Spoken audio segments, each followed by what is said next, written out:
Hello, Jane. How are you? Chris, nice to see you. I'm fine. And you? I couldn't be better. I'm glad to hear that. What are you doing here? I came for a walk with my wife. I can't wait to say hello to her.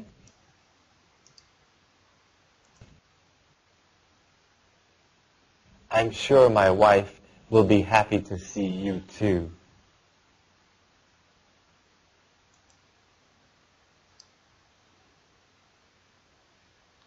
Merhaba Jane, nasılsın?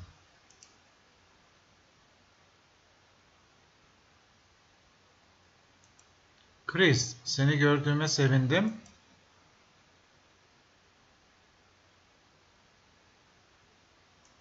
Ben iyiyim, ya sen nasılsın?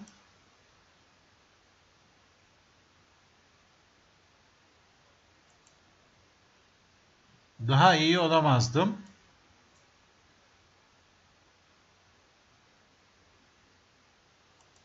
Bunu duyduğuma sevindim.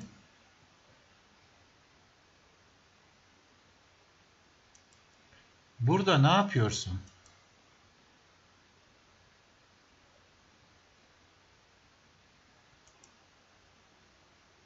Eşimle birlikte yürüyüşe çıktık.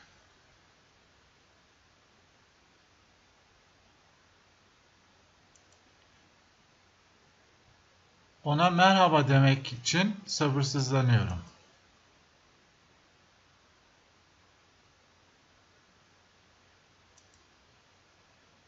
Eminim eşim de seni görmekten mutlu olacak.